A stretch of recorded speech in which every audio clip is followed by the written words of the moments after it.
Welcome back to Beer with Nat. On every episode, I share a beer and a chat with people who do what they love for a living. They work in the beer industry. Today's guest is Annabel Smith, a self-described professional beer taster. Annabel is an award-winning beer sommelier and offers tastings, trainings, and consultancy through her own business, BeerBelle. You'll hear all about how Annabel discovered her love for beer, her journey from pub landlady to professional beer taster, what she enjoys most about being a part of the beer industry, and a whole lot more. Here she is. I've actually brought 2 beers. Oh, lucky me. I had a good long think about what beers I was going to bring, and I thought, rather than try and go really cool, I thought I'll bring 2 beers along that evoke a lot of memories for me. That's what I'm after. Why I got into this industry. Perfect. So our first beer, we're starting out strong. We're starting out with an 11.5% beer, which is Trappist Rochefort 10. Amazing. Which is it's a Trappist beer. And the reason that I've brought this along is Thank you. When I first started in the beer industry, it was pulling pints. And I didn't really drink beer. I might have had a lager now and then. And it was a customer in the pub that said to me, "Have you ever tried any Belgian beer before?" I said, "Oh, no. He said, "Do you like wine?" And I went, "Yeah, I do like an occasional glass of wine." So what he used to do was he used to buy a different Belgian beer every day when he was in, and I would get a thimbleful for you to of try. it for me to try it. Amazing. So this is really a beer that first got me into beer drinking. Oh, that's fantastic. Nice and rich and resinous, and reminded me a little bit with the alcoholic strength of wine. Yeah. Okay, cheers. Oh, it's such a powerful one. It's beautiful. It's almost chewy. Yeah. A little it's bit such like a good descriptor. toffee and You raisins feel the and weight, sultanas. But it makes you want to sip it and savor it and really enjoy it. Totally. And I've always been a great advocate that beer doesn't have to come in pints. Yeah. I think it can be really classy if you just have beer in a wine glass. Yeah, I agree. I'm that person that goes to pubs and says, "Can I please have a wine glass for this?" And sometimes they look at me like I have 2 heads, but I get the experience that I want out of the beverage. So you are a beer sommelier and you own your own business, BeerBelle, through which you offer trainings, consultancy, events, all kinds of different things. So we'll talk through that today. But if someone was to ask you, what do you do for a living? How do you answer? I say I'm a beer taster. Hoo-hoo, lucky you. Because it opens up conversations with people. If you say a beer sommelier, sometimes you get met with a blank look. Or if you say I'm a trainer, people then go, "Do you train horses? Do you train children?"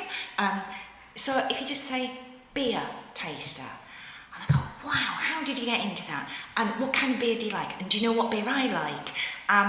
And it is really an accurate description. I taste beer for a living. And it opens up a conversation, like you said, which is the whole joy of the job, really. Well, Conversing I with think people about it's beer. one of everyone loves talking about beer, don't they? I think it inspires quite a lot of curiosity in people, especially because I'm female as well. So from everyone, they've all got their own individual questions. Yeah. So what does a typical workday look like if you have one? I know that's probably a tough question, but what are the things you get up to as a beer taster, a professional beer taster? It's a really diverse career. So I may spend 5 days in my office writing articles about beer, and it's usually technical articles about beer, and I do specialise in cask. I then could spend a couple of days out on the road training publicans about how to look after Cask Ale. I could be doing an event teaching people about beer styles. I could be at a big consumer event like the Good Food Show, doing a tutored tasting. Just to give you an example of how diverse it is, I got contacted about 6 months ago by a nut company saying, "We've developed this range of nuts. We want to know what beers go with them. Will you help us out with that?" So you get lots of fun projects like that that you can't ever envisage putting into a business plan. I read that you have been in the beer and pub industry for nearly 30 years. Yes. How did you get your start, and how did you get to where you are now? As I said, started out just wanting to make a bit of extra money, so I went to work behind a bar, and I think it was an absolute stroke of fate that I ended up in a very beer-focused pub where the owner was absolutely passionate about brewing, absolutely passionate about Cask Ale. And I only kind of really saw myself being there for about 3 months or so until I got a bit of money under my belt.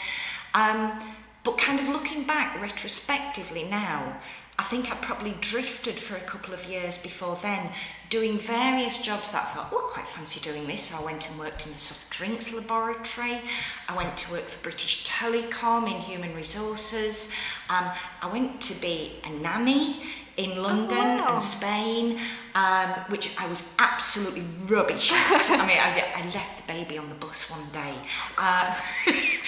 Good thing you left that career behind. Exactly. So all really kind of short-term things because I really wasn't certain what I wanted to do. I don't think many people are.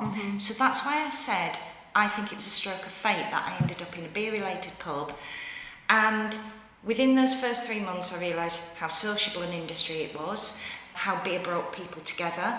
A big one for me was working in a pub teaches you to be a cook, a cleaner, an accountant. You learn crowd control, you learn to be an agony aunt.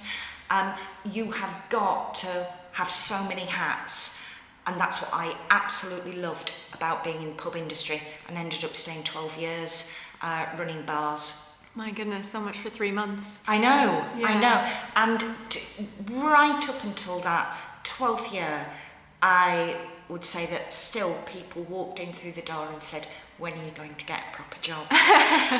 And that's why I have so much respect for bar staff now, because I think those people will never know how hard a job it is, but how much you love it. Your whole social life revolves around it. That one place. Yeah. So where did you go next after your time behind after I finished running pubs, I went to work in a restaurant for a while, which I kind of enjoyed. It was really good money, but I didn't stay for a very long while. And then I went to work for Diageo, and it's when it was just kind of going from being Guinness UDV over to Diageo. I joined in the month that happened. So even though I was dealing with spirits, my passion was with the beer side of the business, obviously Guinness, and with my father being a lifelong Guinness drinker as well. I felt so proud to work for that company, and I went in a sales role. I very, very quickly realised how terrible I was at sales, in that I'm not a terrier. I don't kind of go, you must buy. And I ended up doing an awful lot more on an evening, actually training the people I was selling drinks to. I thought, I love doing this.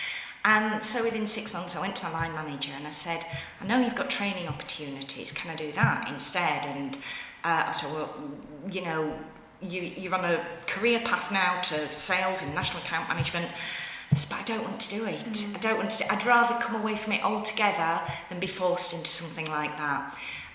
So I became the training manager of a programme called Every Serve Perfect, which Diageo ran for a number of years. I think it was nearly 4 years, where they trained 35,000 publicans, all over the UK, all over Europe, going far-flung places, teaching them about spirits, teaching them about Guinness, the origins of Guinness. But I still always had a love for Cask Ale. And when I was training, I used to talk about Cask Ale. And I used to say, if you can get your Cask Ale right in a pub, your Guinness will be perfect. And my bosses used to tell me off about it. They said, you're not meant to be talking about real ale. That's not our brand. That doesn't fit in our training. Yeah, be very focused on it.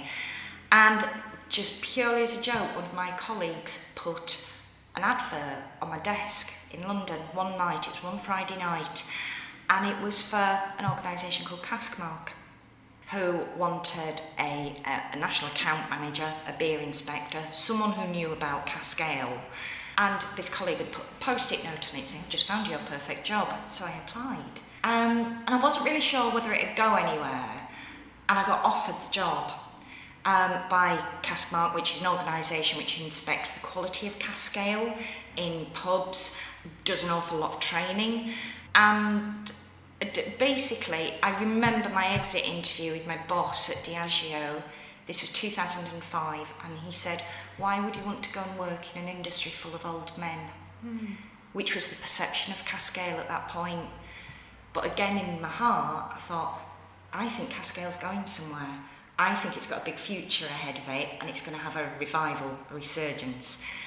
So I trained as a beer inspector for Cask Mark, but one of the first jobs I did was I actually looked at how people taught cellar management, how we actually trained people to look after equipment, and the technical side of beer. And I'll be honest, it was so dull. And I thought, how can we enthuse publicans if the materials and the content are very dull? So it was quite a fun first year going, let's rip the rule book up and let's start from again. scratch. Okay. And let's do everything a little bit more interactively and get them involved and get their hands dirty and make it a more real life situation when they're training Cask Ale. So stayed with Cask Mark and still do a lot of work for Cask Mark in a training capacity. And then eventually you broke off to set up your own business. Was Cask Mark your final role, working for someone else before you set up your own business? And it wasn't a plan. I've never had a plan.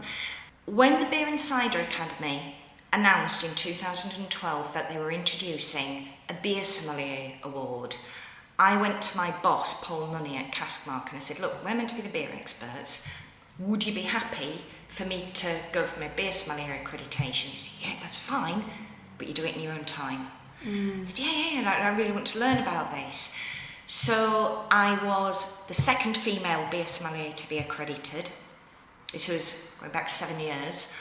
And then it was almost like a natural progression that as I was doing my job with Cask Mark, I found people wanting to ask me more and more about different formats of beer and different styles of beer, which again I was doing in my own time.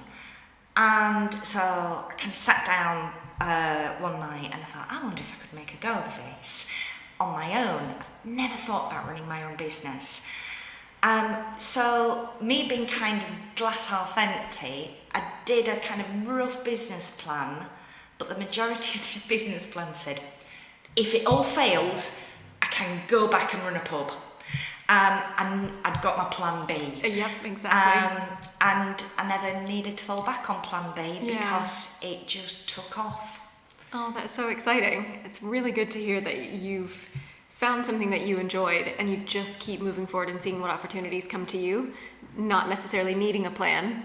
Yeah, I think that was what surprised me more than anything, that I didn't have a clear marketing strategy. I didn't have a 5-year business plan.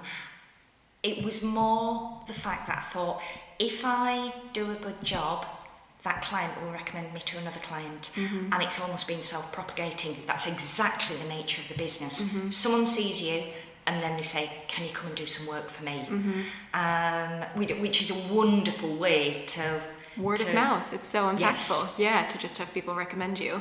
So did you find that you had a honed palate for beer whenever you first started tasting beers? Did you try a beer and say, oh, I can pick up this flavor, this aroma, or was it through practice that you've learned what you know now? That's a really good question, and I don't actually know the answer to it. Right, because it's quite a tough skill to pick up, to be Do you know able what? to describe. I actually think I've got a better nose Okay. than a palate, in that if someone puts a beer or any type of food in front of me, I can pick out the notes, the different flavours and the different elements just by smelling it. And maybe that almost made you enjoy beer more when you Yes. were first tasting it, because it came to life a bit more. Then you could pursue, where did these aromas and flavors come from, and learn more about it in that sense. Yeah, and I certainly felt when I passed my Beer Sommelier exam, I thought, I have only scratched the surface. Yeah. I have so much more to learn. And I think, again, that's the beauty of the role, that every day's a school day. You always learn something new. Yep. Now, when you took on the role at Cask Mark, you were their first ever female beer inspector. I was, yes. And you had mentioned that it was sort of an old man's club at the time. Did it surprise you that you were the first female beer inspector in that role? Was it a concern at all going into the role, or did you just think, this is the role for me, it doesn't matter who I am, I know that's the work I want to do? Didn't matter to me, a jot. It was other people that were surprised, particular people who worked outside the beer sphere. So there was a considerable amount of media interest in that, woman drinks beer. It was like a headline. Shock horror. Women drink beer. And the way I always thought of it, and I think a lot of women in the beer industry think like this, is if you've got the knowledge and the skills and the talent and you work really hard, it really doesn't matter how you identify. And I think we are a very accepting industry to that. It did not surprise me at all. Although I don't know whether I've ever told you this story before, Natalia, but I got interviewed by quite a lot of the national press about what my job entailed and how my taste buds were tested. And one journalist asked me, well, how many beers do you test a day? And I said, well, I visit about 6 pubs. And I said, and if each of those pubs has 6 different Cask Ales on, I will taste about 36 beers a day, and then I'll stop because my palate will be becoming jaded, and I lose my credibility after that. Not really thinking how I'd worded that. So the following day there was a headline in the newspaper and it said, woman who drinks 36 pints of beer a day. And my mum was just horrified, and she went, do you really drink 36 pints a day? I said, Mum, I'd be dead if I did that. But my dad had a completely different reaction. He'd never bought a copy of the Daily Star in his life. But he bought and is that still up on the wall today? He bought every copy in the village, and he said, so proud of you, Annabel. He said, you are the only woman today in the Daily Star with clothes on. And that's what made him so proud. So I dine out on that story all the time, and that was the kind of interest it was creating at the time. Oh my goodness. So big deal to everybody else, but you didn't feel it so much yourself. I didn't feel it, and I don't think Caskmark as an organisation viewed it as anything unique, in that they already had 49 male beer inspectors. Well, what a wealth of knowledge for me to tap into at that point, where I knew that I would always have one of them to go to if I said, not quite sure whether I've got this right, can you help, can you advise? So that was brilliant for me. Yeah, I wanted to ask that. Did you feel that you had any challenges, sort of not having another woman who had carved that path previously for you to learn from? Which it sounds like no, because you had plenty of men to learn from who had done that role previously. And are you conscious at all of carving your own path now, being the first female beer inspector, one of the first female beer sommeliers, that other women are now looking up to you for advice? Do you think about that and, the example you're setting? I think, again, it's this beer bubble thing. I think a lot of women outside the industry might do that. They might kind of, if you can do it, perhaps I can do it. I already think we have an awful lot of women within our industry who are doing it. We just don't make a lot of fuss about it or a lot of noise about it. We get on with the work. We do it diligently, yes. And just focus on what our day-to-day looks like. And doing it well. Do what we love. Yeah. What drove you to go after those particular roles? Do you think you would have gone for the Caskmark role if someone hadn't have left the application on your desk? Yes, I would have. Yes, because I knew I always wanted to get back into Cask Ale in some form or another. I just couldn't see the right avenue to do it. I didn't want to go and sell Cask Ale. I'm not a technical brewer, so I didn't want to go and brew it. But you wanted to find a way to advocate for it. Yeah. I wanted to tap into that. How do we teach people about Cask Ale and how do we teach them how to love it? Because it is so unique. And where does your passion for it come from? From that first pub experience? I think a lot of your passion for Cask Ale comes from other people. Cask Ale drinkers in particular, they are such a sociable bunch. You go into a pub, it's always the Cask Ale drinkers who are talking to each other because they go, what are you drinking? What are you drinking? What are you drinking? I was very, very lucky that the owner of the pub, the first pub I went into, was very knowledgeable about Cask Ale, but equally his standards were so high, he never ever gave me an inch. So if I put a beer on that was a little bit green, it would be, right, get it off, do not sell that. And it kind of created a passion for excellence that I learned from him, and I hope I've passed it on to others. Yeah. So I want to give you a little platform because I know listeners in the States in particular don't know a ton about Cask Beer, as it's something that you can only experience here in the UK. Why is it so difficult to keep, or what do we need to do to get it right, and what makes it so special? Do you know what? It isn't difficult to keep. People say it is. It is more labour intensive than any other beer, but it's a hugely enjoyable part of the job. It's got such a short shelf life because it's a live product.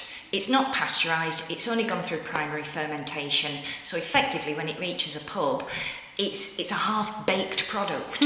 So you have to become a little bit like a chef in the cellar, and you have to go through a certain process to finish that product off, to make sure that it tastes wonderful, smells wonderful, but equally that because it's a live unpasteurised product, you don't let certain things cause it to taste sour or pick up off flavours. At the end of the day, this is a product that's open to the cellar environment.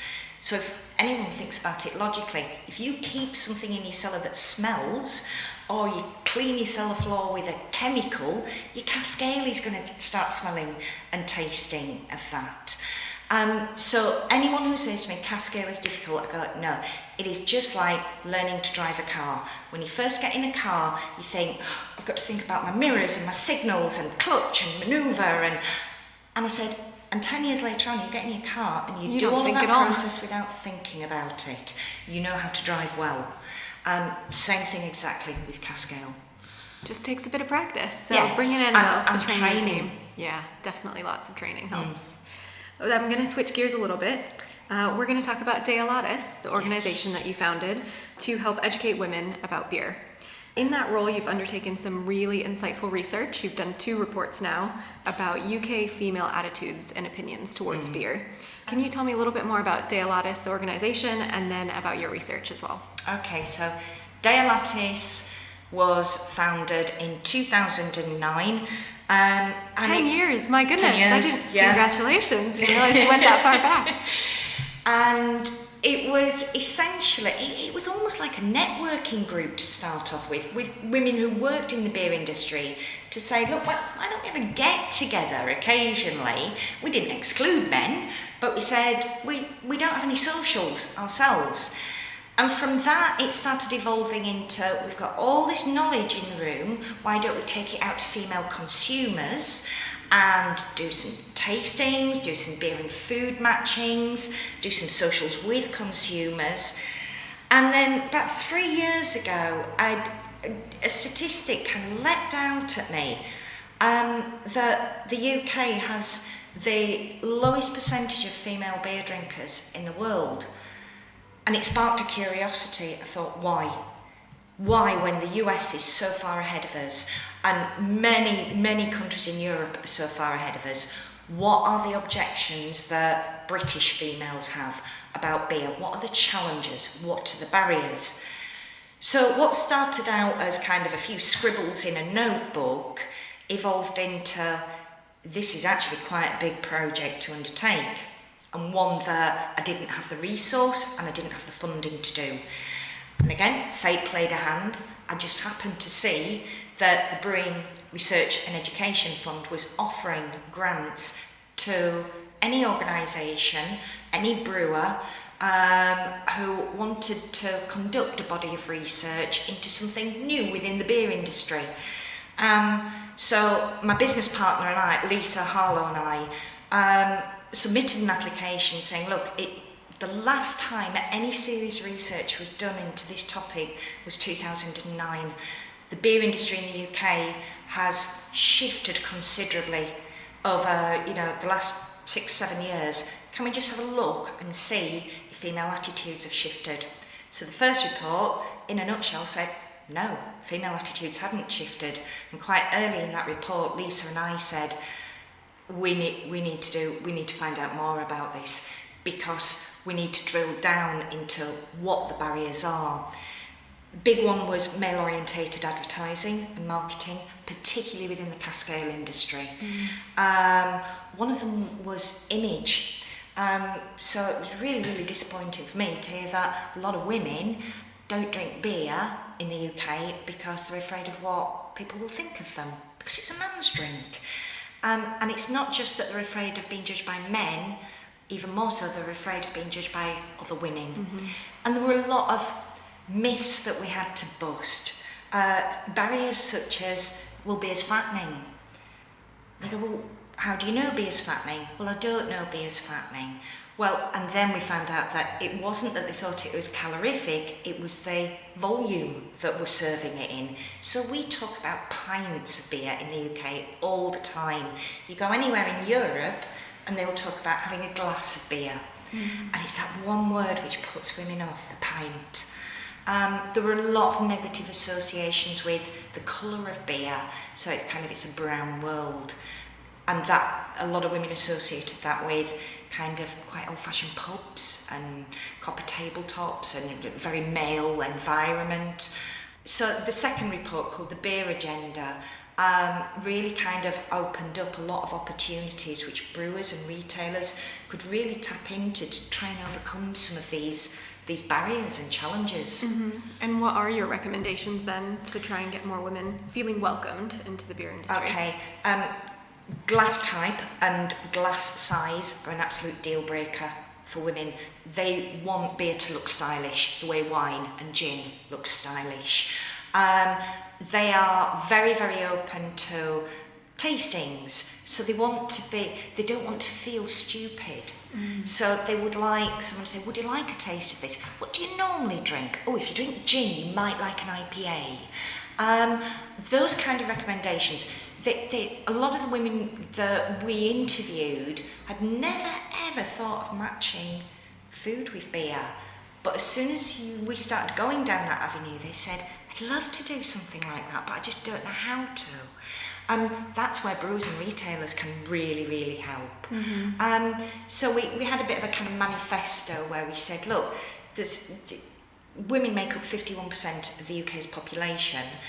You've actually got some huge commercial opportunities here to make this product, this category, more appealing to a female audience. And I know you wrote in an article in the Huffington Post back in 2015, kind of doing a thought experiment of saying, if you close your eyes and I say the word beer, what comes to mind? And for many people, the expectation would be that it would be a man. Have we made progress in sort of helping to rebrand beer's image? Rebranding is interesting because I think where people have tried to do this before for the female market, it's come across as very, very patronising. Definitely. And I say this all the time, we don't need a beer for women, we've got beer. It's just about finding the right style for you. Or the right serve, or the right pairing, just a way to bring people into it. Or the right environment to drink it in. Which, obviously we've come a long way with bars and pubs and the way that they look, but there are still a lot of very male-orientated drinking spaces. So is it about bringing beer to new places, perhaps, that are more female-oriented, that can then allow women to feel more comfortable? I'll ask you a question. How many times do you go into a restaurant and you get a 6-page wine list, and then you get 2 beers listed and the beer's on always the back an page? afterthought. I think that's why aren't you making more of this opportunity? So bringing it into restaurants, bringing a wider range into hotels. I know you have a real passion around beer and food pairing, and you do a lot of work in that space. What is it about beer and food pairing that you enjoy? I like the fact that it's so different to wine. It does so many different things to wine. If you think about the wealth of flavours we've got in beer, you've also got carbonation, you've got so many ingredients that you think, actually, we've got such a complex, we've almost got an orchestra of flavours that you can pick different flavours out of beers and think, right, that would go with that food, that would go with that food. However, what I'm always really, really careful to say is, I'm never ever arrogant enough to say, that beer will go with that food, because everybody has a different palate. And I will always say, what did you think of that match? Did it work for you? What was your favourite match out of the 10 beers that we tried? So bring people along for the journey, have this idea of exploration as part of it, but know that everyone's palates are different. Yeah, and do you know what? It's lovely seeing that light bulb moment sometimes when you will get a person say, no, I really don't drink beer, don't like beer. And then you'll go, just try that with a bit of chocolate cake or with some smoked salmon. And I go, I never knew that beer could taste like that. And I think, great, got you. Yeah, having that wow moment. Yeah. Oh, that's exciting. So you wear a lot of hats. You train, you consult, you speak, you're doing your own research report. What aspect of your role do you enjoy the most and why? Without a shadow of a doubt, it's training. It's particularly cask training, because I love taking people on that journey. For people who they may not drink cask them. In fact, quite a lot of them don't drink cask themselves, but they are looking after it in their pubs. So if you can make it accessible to them, I love having a group of people where they kind of go, cask training. But then you go, do you know why we do this? Do you know why we have to vent it? Do you know what's happening in that cask once we vent it? And do you know, and just asking them all these questions, and you will tap into something that they latch onto. And it's great developing that skill. I think it's great to be an inspiration to people about it, but equally seeing people walk out of the door at the end of the day going, I'm going to try that. I'm going to see if I can do that. And you think they've learned a new skill today. I've got them. Yeah. Well, clearly you're good at what you do, because in 2017 you won Educator of the Year from Imbibe, and in 2018 you were recognized with a Lifetime Achievement Award from the All-Party Parliamentary Beer Group. So congratulations. Thank you. How does it feel to have your work recognized? Well, first of all, I've got to mention that the All-Party Parliamentary Beer Group award was shared with a lady called Jane Payton.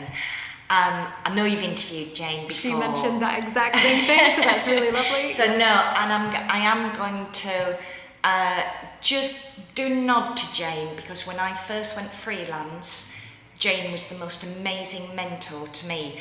And to be honest, Jane had a very, very successful business. She still has a very successful business with School of Booze. So she could have been quite threatened by me when I said I'm going freelance. Her altruistic nature got me through that first year, because she advised me and she helped me so much. And it's just an indication of why I love working in this industry. So much people help each other out. So it was fantastic to be recognised for that award, well, both awards, but I do have to say I was very, very proud to share that with Jane. Oh, that's so lovely. Well, we'll get to my last few questions for you, as it's just about time to wrap up. What has been your most memorable experience in your career to date, and why?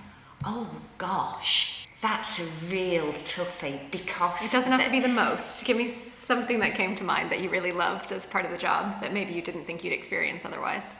I'm kind of going to change your question around a little Sure. bit, because my job involves so many fun experiences that you sometimes come away every month and think, that was such a hoot. It actually, if we've got time, it brings me on to my second beer. Yeah, let's go for it. Because whereas my first beer was a very, very old school Trappist beer, my next beer is one called Crafty Dan 13 Guns. And I first tasted this at a Guild Writers Awards dinner, and it was developed by a chap called Ian Bearpark, who was a brewer at Thwaites Brewery in Lancashire. And he said to me, Annabel, I brought my new beer along, would you like to try it? Now that's always a tricky one, because what if the beer isn't very good, and you have to use in your face. You have to use diplomatic words like different.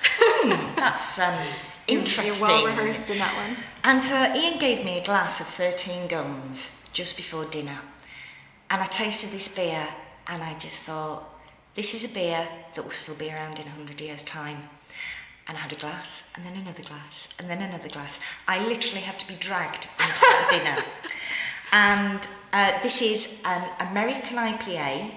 It's really fruity. It's 5.5%, but it was one of the first American IPAs that I tried. Mm-hmm. It's got that lovely resinous character and a nice malt backbone as well. Just amazing. Mm-hmm. Sign of good beer for me is, will it be around in 100 years' time? Number 2, would I order a second one? Mm-hmm. And I think this is a classic. I'll have another one of those. Mm-hmm. And the reason that it brings such good memories to me is that when I discovered this beer, coming back to Jane Payton, we did an event in Regent's Park the summer after I discovered this beer, and we took a few cans of this along. And after we'd finished the event, we sat on a park bench, so two middle-aged ladies. Having a few tinnies in the park. Cracked open a few cans of 13 Guns, and we were just shooting the breeze and having a chat about beer, about life in general. And dusk came, and then it became dark, and all of a sudden Jane went, "They locked the gates. They locked the gates of the park." So our evening ended with two slightly ungainly middle-aged ladies trying to climb over the railings to get out of the park overnight. Oh dear, it's like that moment in Notting Hill. It's like, whoops, a daisy, trying to climb over the gate. Oh, so this is why I wanted story. to bring that beer along, because it has such great memories for me. And going back to your question, what's been a great experience here, that's just a little example. Oh, my face hurts. I'm smiling so much. That's such a good one. Okay, and my last question that I always ask, what do you enjoy most about being a part of the beer industry? I love its inclusivity. I know I can speak to a brewer, a technician, a publican, a managing director, the pot wash, and we're all part of this. We're all part of this, and we're all proud of this. Oh, thanks so much for your time, Annabelle. I really appreciate it. Thank you, Natalia. Cheers. Cheers. Thanks again for your time, Annabelle, and for bringing 2 beers to share. Lucky me. Next week, you'll hear from Lucy Doe, owner of the Dodo Micropub in Hanwell. Be sure to subscribe so you never miss an episode. Chat soon.